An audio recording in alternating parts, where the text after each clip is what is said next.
Pemirsa, jumpa lagi dalam dialog eksklusif bersama saya, Faria May.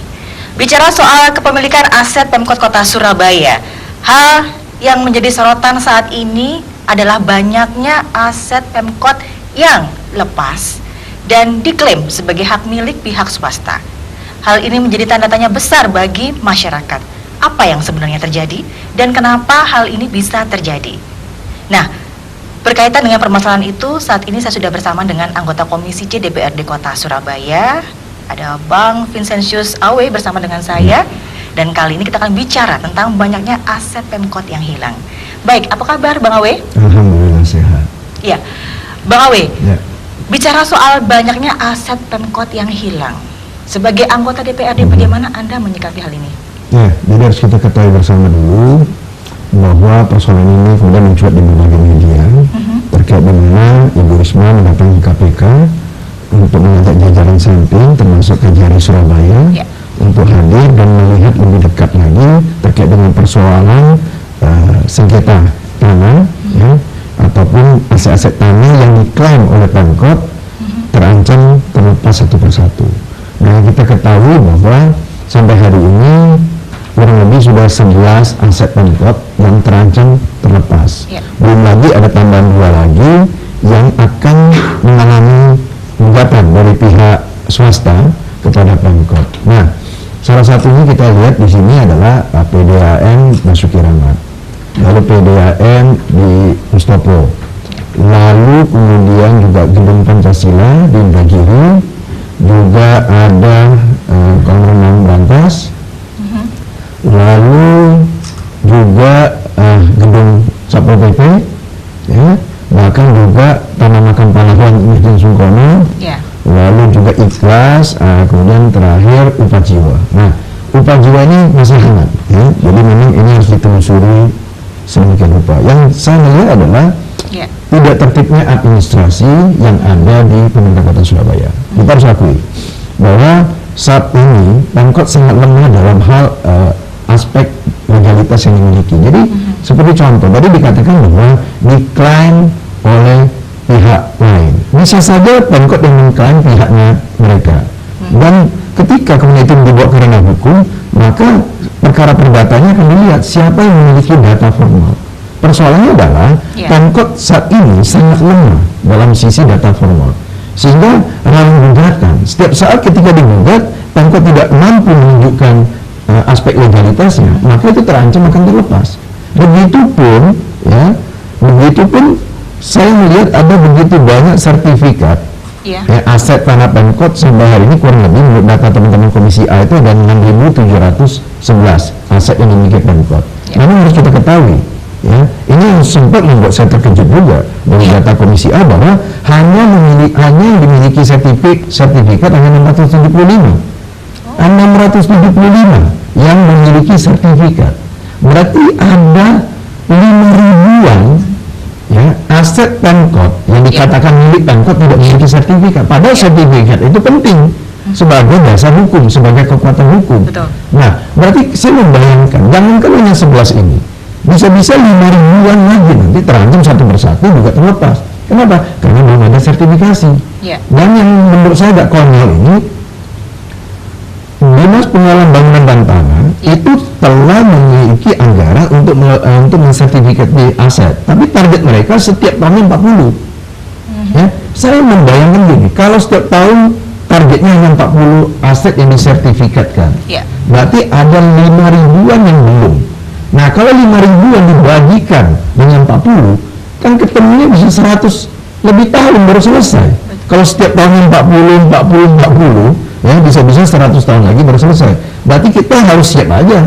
Selama kurang lebih waktu setahun sampai 100 tahun ini ada berapa aset yang akan kemudian terlepas. Nah inilah yang saya katakan bahwa Pemkot harus mengakui kurangnya tertib administrasi dalam hal ini. Nah, apalagi kita lihat kenapa terjadi seperti itu.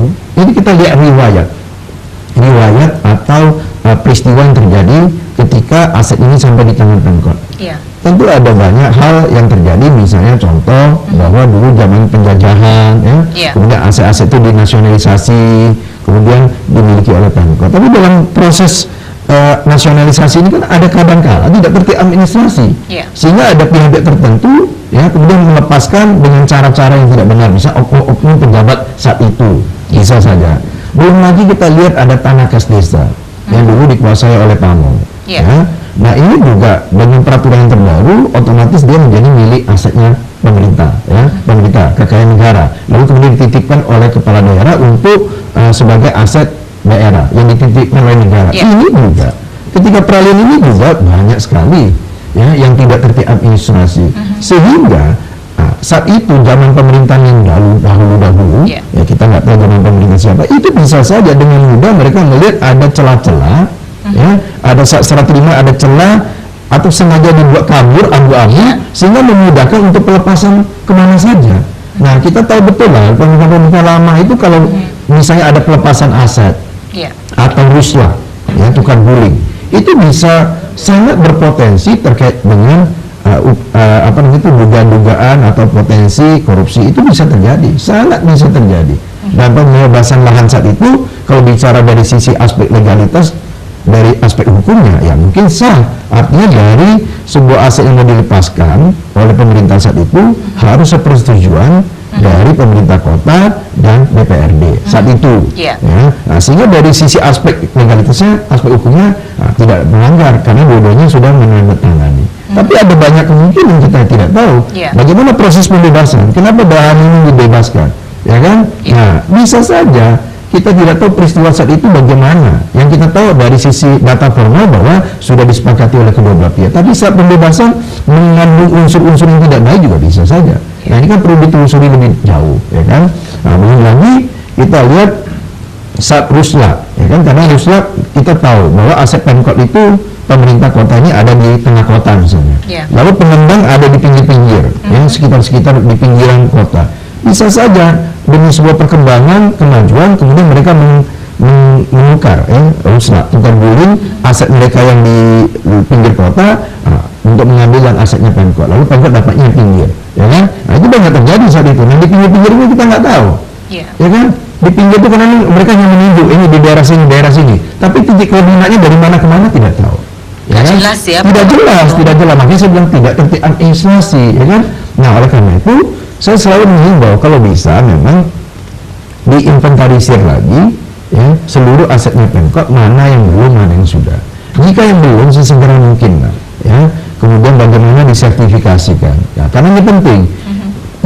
Yang punya sertifikat saja di Indonesia nih, yang hidup di Indonesia ini kita nih, yang punya sertifikat saja masih terjadi sengketa tanah, sengketa bangunan, sengketa rumah. Yang sudah punya sertifikat loh masih ada double sertifikat. Apalagi yang sama sekali tidak memiliki kekuatan hukum, alas hukum tidak punya, ya kan? Nah tadi seperti yang saya katakan, dari 6.700 sekian aset yang dimiliki baru 600 sekian, berarti ada 5.000-an yang tidak dimiliki. Nah ini kan bahaya sekali. Nah kalau sudah punya aset yang sudah disertifikatkan, minimal ini kan bisa diumumkan, dikumandangkan, di online kan, baik di kantor kelurahan, kecamatan, DPR dan sebagai dinas cipta karya tata ruang. Jadi ketika online, siapapun saat itu mengurus IMB, sporadik, sertifikat, dia sudah tahu ini lokasi di mana, ini lokasi di mana, ini tidak boleh, ini sudah milik Pemkot dan sebagainya. Nah sehingga itu sangat memudahkan bagi Pemkot, bagi warga, supaya tidak warga kemudian ada yang menyalahgunakan asetnya Pemkot dilepas, kemudian warga yang tidak tahu menahu membelinya, karena mereka memiliki data formal dan sebagainya. Nah baru di kemudian hari terjadi saling gugat-menggugat. Tapi kalau ini semua disertifikatkan, kemudian diberitakan di online, posisinya di mana, letaknya di mana, semua di mana, secara rapi, secara tertib administrasi, maka masyarakat juga bisa tahu, oh ini asetnya ini, jangan kita sentuh. Oh ini ada aset, ada orang yang mencoba menjual, jangan kita beli, misalnya masyarakat juga hanya tahu. Apalagi nanti diintegrasikan dengan yang namanya peta Dinas Cipta Karya Tata Ruang, supaya kelihatan jelas milik Pemkot yang mana, ini yang mana, ini yang boleh yang mana, ini yang tidak boleh yang mana. Nah sekarang ini kan tidak jelas. Sehingga yang tadi saya katakan, ada oknum-oknum pejabat saat itu bisa di tingkat pusat, kepala daerah, oknum misalnya, atau bisa juga di tingkat dinas, bisa juga di tingkat kelurahan, kecamatan. Sangat memungkinkan mereka lebih tahu aset Pemkot yang mana, lalu kemudian seolah-olah tidak tahu, seolah abu-abu, kemudian dibebaskan, dilepaskan, dan sebagainya. Ini sangat bisa terjadi. Nah ini kita sayangkan.